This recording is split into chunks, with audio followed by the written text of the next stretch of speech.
Sir నమస్తే. నమస్తే sir, ఉత్తరప్రదేశ్లో అయోధ్య రామ మందిరానికి సంబంధించిన కానుకల వివాదం కొంత పొలిటికల్గా కూడా కొంత సంచలనం సృష్టించింది. పొలిటికల్గా దీన్ని పొలిటికల్ మైలేజ్ కోసం వాడుకునే ప్రయత్నం అయితే కొంత సమాజ్వాదీ పార్టీ చేస్తోంది. అంటే దీని వెనకాల చాలా పెద్ద తలకాయలు ఉన్నాయి. రాముడి పేరుతో దోపిడీ జరుగుతోంది. చెంగీజ్ ఖాన్ కేవలం 17 సార్లు దండెత్తితే అయోధ్య మీద 70 సార్లు 40 రోజుల్లో దండెత్తారు, కానుకలు దోపిడీ చేశారు. దీని వెనకాల పెద్దల హస్తం ఉంది, ముఖ్యంగా ఈ కోట్ల స్థాయిలో కానుకల దోపిడీ వెనుక అని అయితే వాళ్ళు చెప్తున్నారు. ఇప్పుడు 2024 ఎన్నికల్లో సమాజ్వాదీ పార్టీ 37 ఎంపీ స్థానాలు గెలుచుకుంది, కాంగ్రెస్ కొన్ని స్థానాలు గెలుచుకుంది. సో మెజారిటీ సీట్లు అయితే ఉత్తరప్రదేశ్లో మనం ఎక్కడైతే బీజేపీ ప్రభావం ఎక్కువగా ఉంది అని ఉత్తరాది హార్ట్లాండ్ అనుకుంటామో అక్కడ 2024 ఎన్నికల్లో ఇండియా కూటమి స్పష్టమైన మెజారిటీ తెచ్చుకుంది. సో రేపు యూపీలో ఆదిత్యనాథ్ పరిస్థితి ఏంటంటారు? ఆదిత్యనాథ్ 10 ఏళ్ల తర్వాత ఆయన గెలవబోతున్నాడా, మళ్ళీ ఓటమి చెందుతాడా ఏంటి? అంటే ఉత్తరప్రదేశ్ నుంచి గెలుపుకి మేము రూట్ మ్యాప్ క్రియేట్ చేసాం అనేది ఒకటి యోగి ఆదిత్యనాథ్ గారు క్లెయిమ్ చేసుకుంటున్న విషయం. భారతీయ జనతా పార్టీ కేంద్రంలో అధికారంలోకి రావడానికి రూట్స్ ఇక్కడే ఉన్నాయి అనేది ఆయన ప్రధానంగా క్లెయిమ్ చేసుకుంటూ వస్తున్నాడు ఇంతకాలం నుంచి. ఇప్పుడు కేంద్రంలో బీజేపీ ప్రభుత్వం సంచి సర్దుకోవడానికి కూడా రూట్ మ్యాప్ అక్కడి నుంచే ట్రావెల్ అయ్యేలా కనిపిస్తోంది వాతావరణం.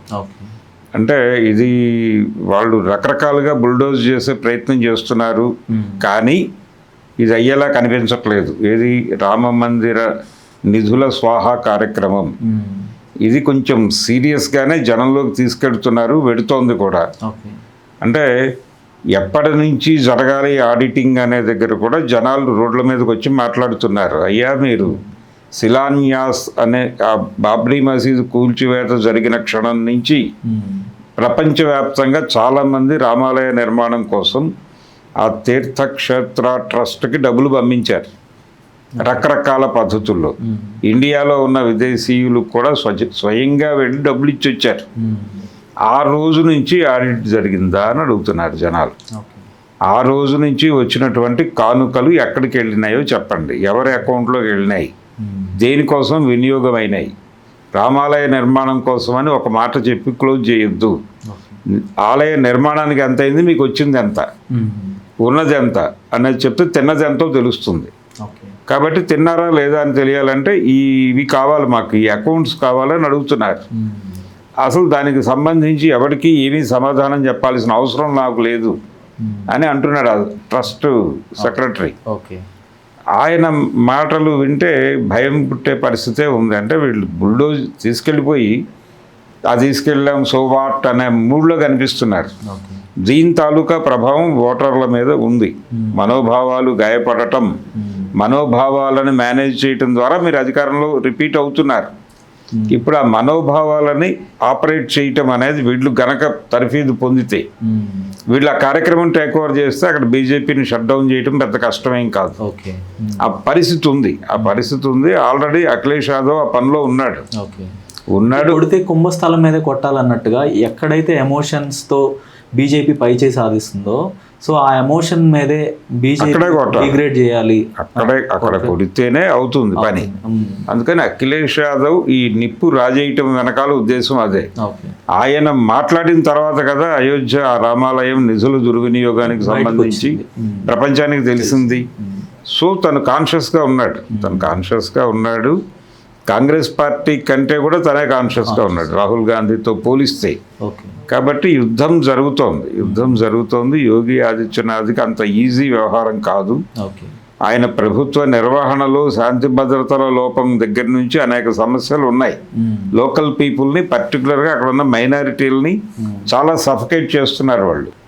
ఈ సఫకేషన్ తాలూకా అవుట్కమ్ ఎన్నికల్లో కనిపిస్తుంది ఎలాగో. అందుకని అంత సేఫ్ పొజిషన్లో అయితే లేరు వాళ్ళు. అది వాస్తవం.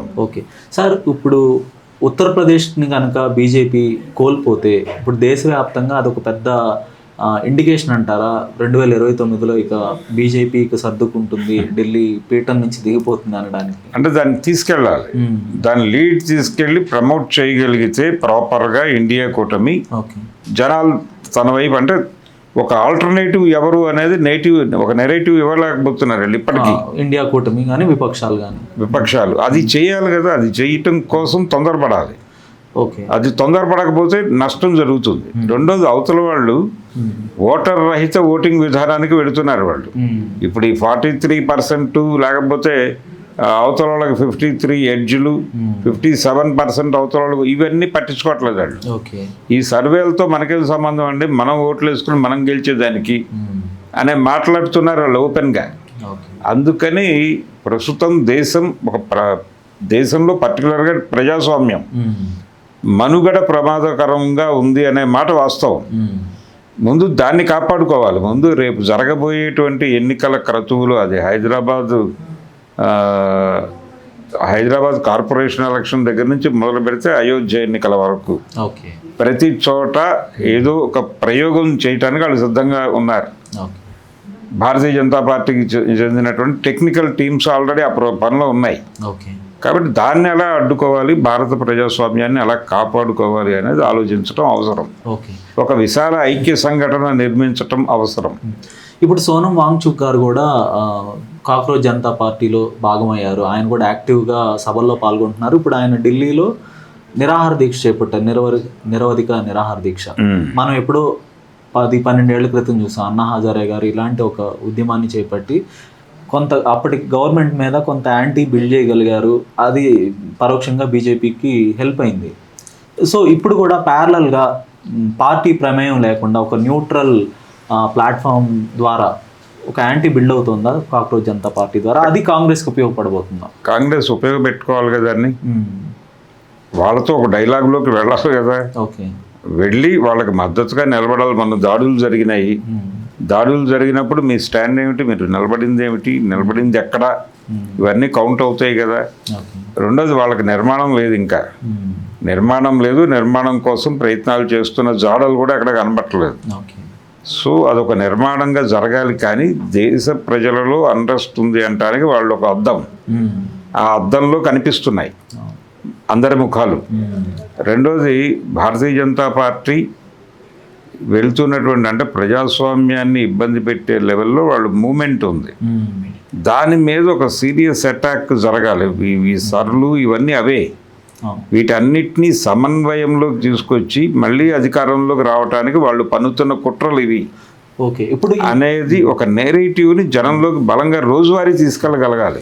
ఈ ఓటర్ రహిత ఓటింగ్ కానీ, ఇప్పుడు సుప్రీంకోర్టు జడ్జిని తొలగించడం ఈసీని ఎన్నుకునే కమిటీలో, ఇలాంటివన్నీ ఒక ప్రమాదకరమైన పరిస్థితుల వైపు దారితీయమంటారా? ఎందుకంటే ఎలక్షన్స్ మీద ప్రజల్లో అనుమానం వచ్చినప్పుడే ఆ దేశాలన్నీ ఏ విధంగా కూలిపోయాయో మనం చూసాం. అక్కడ ఏ విధంగా అయితే అన్రెస్ట్ పెరిగి ఒక అప్రైజ్ చూసాము. ఇప్పుడు కూడా అలాంటి పరిస్థితి, అలాంటి ప్రమాదంలోకి భారత్ వెళ్తుందంటారా? వెళ్ళింది ఆల్రెడీ. వెళ్ళింది ఆల్రెడీ. ప్రజలకి ప్రస్తుతం అధికారంలో ఉన్నటువంటి పార్టీ మీద విముఖత మొదలైంది. అది విస్తరిస్తోంది. దాన్ని కంట్రోల్ చేయాలని కూడా వాళ్ళు అనుకోవడం లేదు. కాన్షియస్గానే వదిలిపడేశారు. వదిలిపడేశారు. ఈసారి గెలుపు దానంతట అదే రావాలి అనే ధీమాతో ఉన్నారు వాళ్ళు. రప్పించడానికి ఏం చేయాలో మీ బాధ్యత అని ప్రతి చోట లంగర్ తగిలించేశారు లోకల్ బాడీస్కి.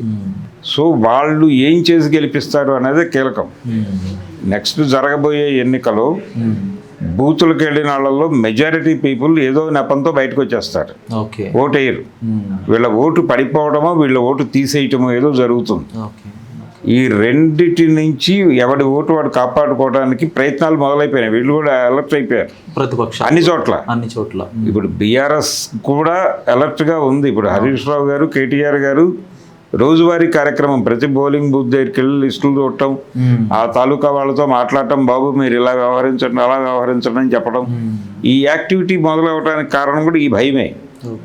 కాబట్టి ఈ భయం తాలూకా ప్రభావం బాగానే వర్కౌట్ అవుతోంది. చూడాలి ఏం జరుగుతుంది అనేది.